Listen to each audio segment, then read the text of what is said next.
Hello everyone, welcome back to my channel Debashree makeover.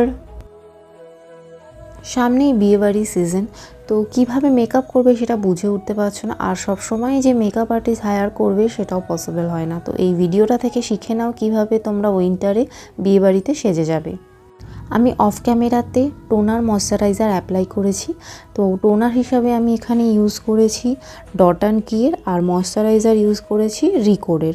এই উইন্টারে কিন্তু অলওয়েজ হাইড্রেটিক টোনার আর ময়শ্চারাইজার ইউজ করা উচিত, তাহলে মেকআপটা ফেটে যাবে না, ড্রাই হয়ে যাবে না, আর লং লাস্টিং থাকবে।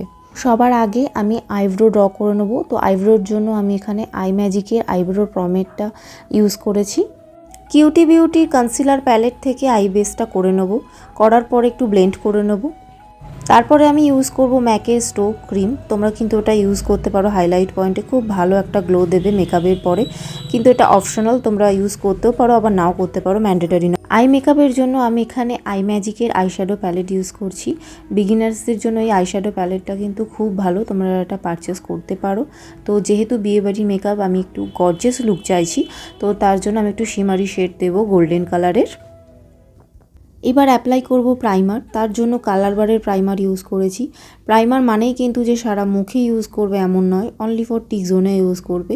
যেখানে পোর্স থাকে সেটা মিনিমাইজের জন্যই কিন্তু আমরা প্রাইমার ইউজ করে থাকি। প্রাইমারটা আমি ড্রাই করে তারপরেই আমি ফেসে কিছু অ্যাপ্লাই করব। তো ওটা ড্রাই হতে থাক, ততক্ষণে আমি লাইনার পরে নিই, জেল লাইনার। তো আমি ইন কালারের জেল লাইনার ইউজ করেছি। এবার আমি সেম প্যালেট থেকে আমার ডার্ক সার্কেল আর ডার্ক স্পট হাইড করার জন্য আমি কারেকশন করে নিচ্ছি আমার স্কিনের। ফাউন্ডেশনের জন্য আমি এখানে প্যাকের ফাউন্ডেশন ইউজ করছি। মোস্টলি উইন্টারের জন্য খুব ভালো ফাউন্ডেশন, লাইট আর ডার্ক শেড মিক্স করে আমি এটা ইউজ করছি। বিউটি ব্লেন্ডার দিয়ে হালকা হাতে ভালো করে ব্লেন্ড করতে হবে, খুব প্রেশার দিয়ে কিন্তু ব্লেন্ড করা চলবে না। মুখের সাথে সাথে গলাতেও কিন্তু তোমরা ফাউন্ডেশন অ্যাপ্লাই করতে ভুলবে না, নইলে মুখের কালার আর গলার কালার আলাদা লাগবে। ন্যাচারাল লুকের জন্য আমি ক্রিম ব্লাশার ইউজ করছি, 02 ব্লাশার। ব্লাশারটা অ্যাপ্লাই করে আমি কিন্তু খুব ভালো করে ব্লেন্ড করে নেবো। তো আমি কিভাবে ব্লেন্ড করছি তোমরা দেখো, কিন্তু তোমরা কিন্তু সেইভাবেই ব্লেন্ড করবে, আর খুব অল্প পরিমাণে নেবে, একেবারে কিন্তু বেশি বেশি করে নেবে না, তাহলে কিন্তু বেশি লাল হয়ে যাবে। হ্যাঁ, আমার অল ক্রিম প্রোডাক্ট ইউজ করা হয়ে গেছে। এবার আমি মেকআপটা লক করব। তো মেকআপটা লক করার জন্য আমি আই ম্যাজিকের বানানা পাউডার দিয়ে মেকআপটা লক করে নিচ্ছি। এবার লোয়ার আই মেকআপের জন্য সেম প্যালেট থেকে সেম পিঙ্ক কালারটা আমি অ্যাপ্লাই করে নেবো, আর খুব ভালো করে ব্লেন্ড করে নেবো যাতে কোনো হ্যাশ লাইন না বোঝা যায়। আজকের এই লুকটায় আমি কোনো কাজল ইউজ করব না। এইভাবে তোমরাও ট্রাই করতে পারো, দেখবে বেশ একটা ইউনিক লুক লাগবে। কাজল ইউজ না করে সেম যে কালারে তোমরা শাড়ি বা কুর্তি পরবে সেই কালারের লোয়ার ল্যাশে একটু কাজলের মতো করে পরে নেবে, দেখবে ভীষণ ভালো লাগবে আর খুব ইউনিক একটা লুক লাগবে। তো কন্ট্যুরের জন্য আমি আই ম্যাজিকের এই প্যালেটটা ইউজ করছি।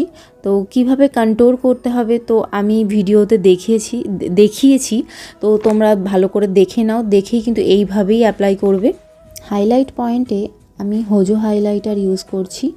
তো হাইলাইট পয়েন্ট বলতে আমাদের যে টি জোন আছে সেই টি জোন আর মুখের চিকেই আমি অ্যাপ্লাই করছি। তো অ্যাপ্লাই করার পরে আমি ওই হোজো হাইলাইটারটা ভালো করে এরকম ব্রাশ দিয়ে ব্লেন্ড করে নেবো। তোমরাও কিন্তু হাইলাইটার ইউজ করে ব্লেন্ড করো। অনেকে আসে ব্লেন্ড করো না, সেটা কিন্তু ভালো লাগে না, হ্যাঁ একটা লাইন বোঝা যায় যে কিছু মুখের মধ্যে দিয়েছো। পাউডার ব্লাশার অ্যাপ্লাই করব, তার জন্য আই ম্যাজিকের ব্লাশার ইউজ করছি। খুব ভালো করে ব্লেন্ড করবে। ব্লেন্ড করার পরে আমি মেকআপটা লক করব। তো তার জন্য আমি প্যাকের মাইক্রো ফিক্সার ইউজ করছি। সবার শেষে মেবলিনের লিপস্টিক দিয়ে মেকআপ লুকটা কমপ্লিট করব। আজকের ভিডিওটা তোমাদের কেমন লাগলো, আর কিছু শিখতে পারলে কিনা বা কোনো হেল্প হলো কিনা কমেন্ট করে জানাতে কিন্তু একদম ভুলো না। আর ভালো লাগলে লাইক, কমেন্ট, শেয়ার আর সাবস্ক্রাইব করতে কিন্তু ভুলো না।